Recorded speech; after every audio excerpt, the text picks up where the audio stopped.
Guys, मैं Sameer banker से मैं आपका स्वागत करता हूं। यहां पर मैं आपको परसेंटेज का पार्ट 3 बताने जा रहा हूं। ये पार्ट 3 का समझिए कि बी पार्ट है और पार्ट 3 का ए पार्ट मैंने पहले बताया है। वो इनकम और एक्सपेंडिचर से रिलेटेड था, तो जो लोगों ने उसको नहीं देखा तो वो जाके उसे देख लें। और यहाँ पे मैं आपको पास और फेल से रिलेटेड जो क्वेश्चंस आते हैं वो बताने जा रहा हूँ। और यहाँ पे मैं आपको पास और फेल से रिलेटेड जो क्वेश्चंस आते हैं वो बताने जा रहा हूँ, ठीक है। तो चलिए आइए देखिए ये क्वेश्चन क्या कह रहा है यहाँ पे। A candidate appear for an examination has to secure 35% marks to pass, but he secured only 40 marks and failed by 30 marks. What would be the maximum marks of test? यहाँ पे आपसे कुछ नहीं पूछ रहा है, यहाँ पे सिर्फ आपसे ये पूछ रहा है कि एक कैंडिडेट है जिसको कि एग्जाम में पास होने के लिए सिर्फ 35% मार्क्स चाहिए, ठीक है। लेकिन उसे आता कितना है, उसे सिर्फ 40 मार्क्स ही आ पाता है और वो 30 मार्क्स से फेल कर जाता है।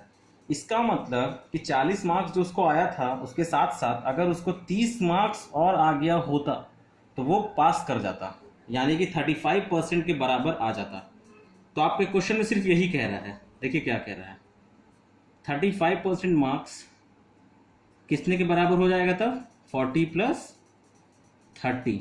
40 प्लस 30 के बराबर क्यों हुआ, क्योंकि इतना मार्क्स तो उसको सिर्फ आ पाता है। अगर इतना आ जाता तो उसको 35% मार्क्स आ जाता और वो पास कर जाता।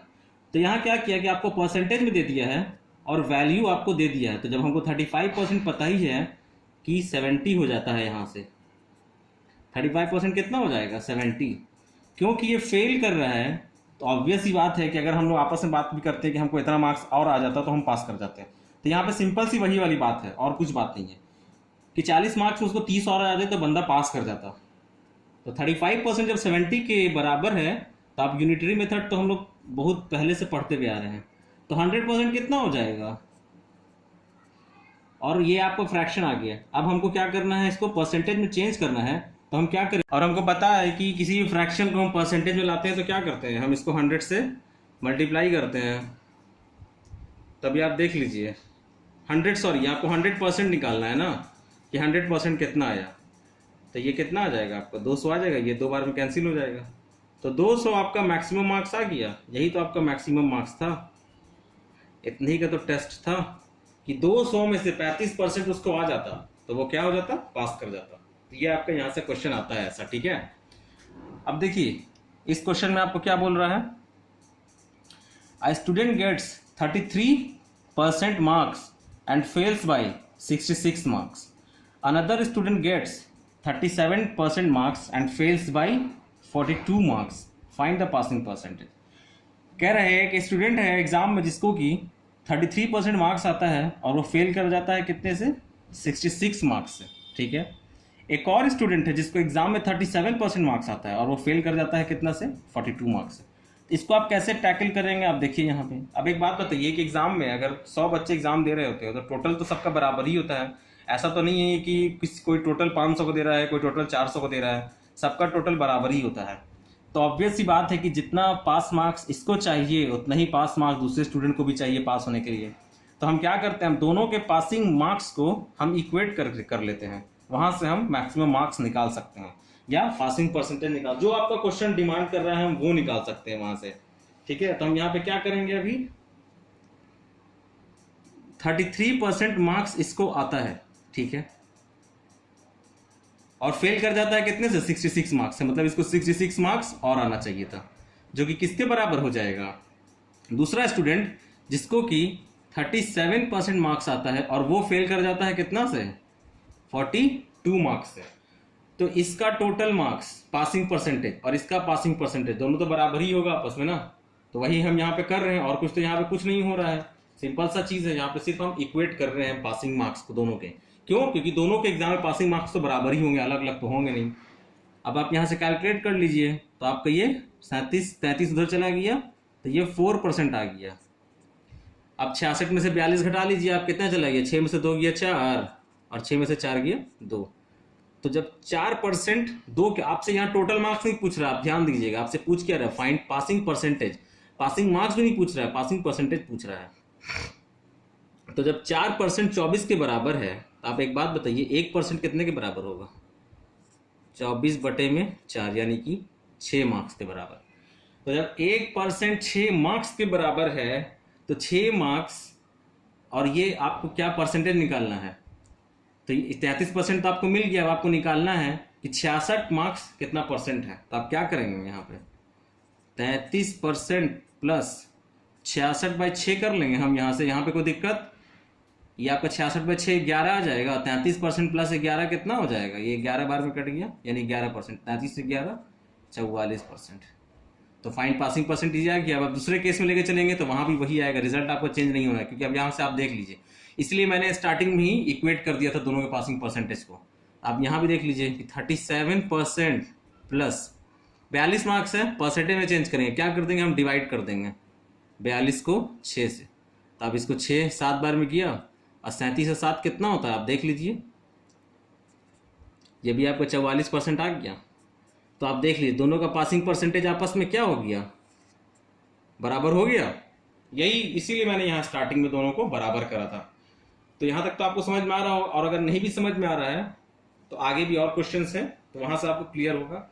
और फिर भी आपको ऐसा लगता है कि आपको कहीं कंफ्यूजन अभी भी आपको परसिस्ट कर रहा है, तो आप क्या कीजिए, आप मेल कीजिए मुझे bankersera2k17@gmail.com पे आप मुझे मेल कर सकते हैं। वीडियो के लिंक मैंने डिस्क्रिप्शन में टेलीग्राम चैनल का लिंक भी दे रखा है, व्हाट्सएप नंबर भी दिया है, आप मुझे पर्सनली कांटेक्ट भी कर सकते हैं, व्हाट्सएप भी कर सकते हैं। आप किसी भी तरह मुझसे कांटेक्ट कर सकते हैं। आपकी क्वेरीज को मैं सॉल्व करने की कोशिश करूंगा, अपने तरफ से 100% दूंगा, ठीक है। अब देखिए नेक्स्ट क्वेश्चन यहाँ पे क्या बोल रहा है, in a test minimum percent for girls and boys is 30% and 45% respectively. एक टेस्ट है जिसमें कम से कम गर्ल्स को कितना चाहिए 30% पास होने के लिए, और बॉयज को कितना चाहिए 45% पास होने के लिए चाहिए, ठीक है। बॉय 280 मार्क्स स्कोर करता है और फेल कर जाता है 30 मार्क्स से। फिर वही क्वेश्चन है, सारा क्वेश्चन वही है, सिर्फ थोड़ा थोड़ा फॉर्मेट चेंज कर दे रहा है आपको मिस माइंड करने के लिए। तो आपको लॉजिक जनरेट करना होगा, आपको किसी भी चीज को आपको रटना नहीं होगा, लॉजिक आपके पास रहेगा, आप कैसे भी क्वेश्चन को हैंडल कर सकते हैं। तो यहाँ क्या कह रहा है, 280 मार्क्स उसको आता है और वो फेल कर जाता है 30 मार्क्स से। What would be the maximum marks of test. यहाँ पे आपसे पूछ रहा है कि टेस्ट का मैक्सिमम मार्क्स क्या होगा, ठीक है। तो इसको आप कैसे निकालिएगा, आप इसको देख लीजिए यहाँ पे। फिर वही काम करेंगे हम। बॉयज को पास होने के लिए कितना चाहिए 45%, ये बॉयज का पासिंग मार्क्स हो गया, मिनिमम मार्क्स पास करने के लिए, ठीक है। लेकिन उसको कितना आता है, सिर्फ 280 मार्क्स आता है। अगर उसको 30 मार्क्स और आ जाता तो वो पास कर जाता, जो कि कितने के बराबर होता है, इस 45% के बराबर होता। तो यहाँ से आप निकाल नहीं सकते हैं 45% 280 3 कितना आ जाएगा आपका, यहाँ से 310 आ गया आपका, ठीक है। सॉरी 30 मार्क्स नहीं है यहाँ पे आपका 80 मार्क्स है। सॉरी क्वेश्चन रॉन्ग लिखा गया है, यहाँ पे 80, वही मैं भी सोच रहा था, ये 80 मार्क्स है आपका। तो यहाँ क्या आ गया आपका 360 आ गया। तो 45% आपका 360 आ गया। तो आप 100% यहाँ से निकाल लीजिए, कितना आएगा आपका 100%, 360 बटे में 45 और गुना 100। तो ये आपका कितना आ जाएगा, आप इसको काट लीजिए, 9 से ही काट सकते हैं, 9 पचे 9 चौके 36, अब 5 2 बार में कट जाएगा यानी कि 800। यानी कि आपका 800 यहाँ पे आपको चाहिए max, total marks, maximum marks 800 है आपका। तो आपका 800 मैक्सिमम मार्क्स आपका टेस्ट का आ गया। अब यहाँ पे आपका मैक्सिमम मार्क्स ये टेस्ट का 800 आ गया। अब इसमें क्वेश्चन में एक और बात और है, यहाँ पे क्वेश्चन में शायद लिखा नहीं है मैंने, मुझे क्वेश्चन याद है लेकिन, कि गर्ल्स को कितना मार्क्स चाहिए पास होने के लिए। अगर गर्ल्स ऑलरेडी, यहाँ पे एक पॉइंट है जो छूट गया है, मुझे याद आ रहा है इसमें, कि गर्ल्स को कितना मार्क्स चाहिए पास होने के लिए। अगर गर्ल्स को ऑलरेडी कितना आ चुका है 100, शायद 108 मार्क्स था वहाँ पे, गर्ल्स को 108 मार्क्स आ चुके होते हैं, ठीक है।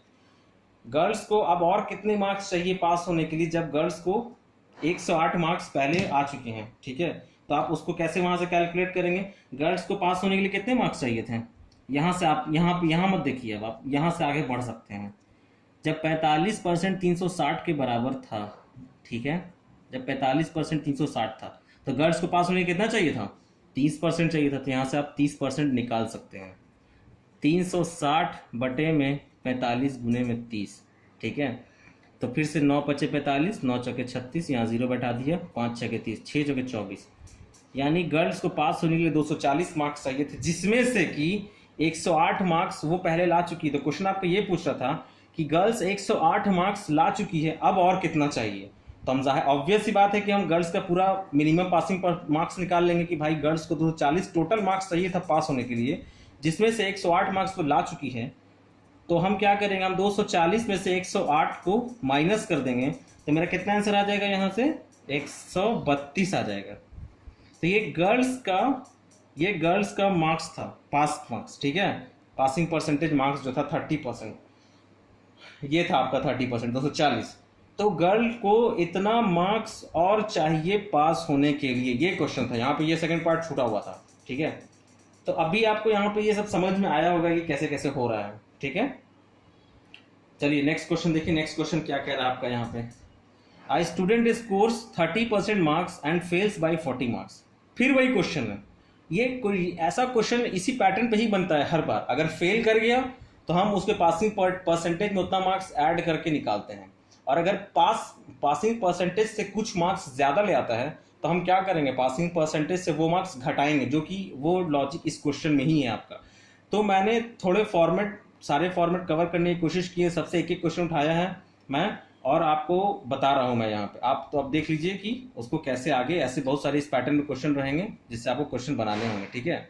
अब देखिए ये क्वेश्चन क्या कह रहा है, a student scores 30% marks and fails by 40 marks, ठीक है। यही ये इतना पार्ट ही पूरा नहीं है जितना आप बनाते हुए आ रहे हैं यहाँ पे ये सब क्वेश्चन में। While another student who scores 40% marks and gets 7 marks more than the minimum marks, ये क्वेश्चन अब आ गया जो मैं अभी आपको बता रहा था कि भाई ये पार्ट तो पुराना था कि एक बंदा है जिसको मिनिमम मार्क्स से पास करने के लिए इतना मार्क्स कम आता है, फेल कर जाता है 40 मार्क्स से। मगर एक और बंदा है जिसको पास करने के लिए 40% मार्क्स चाहिए होता है, लेकिन वो क्या करता है कि अपने पासिंग मार्क्स से 7 मार्क्स ज्यादा ले आता है। तो कह रहा है कि मैक्सिमम मार्क्स आप निकालिए। अब आप फिर वही बात आ गई जो इस क्वेश्चन में थी, एक बच्चा क्लास में एग्जाम दे रहा है तो सबका पासिंग परसेंटेज तो बराबर ही होता है। हम जब स्कूल में पढ़ते थे तो 34-35% पासिंग परसेंटेज होता था। तो ऐसा तो नहीं है किसी एक का पासिंग परसेंटेज 35, दूसरे का पासिंग परसेंटेज 45, ऐसा तो है नहीं।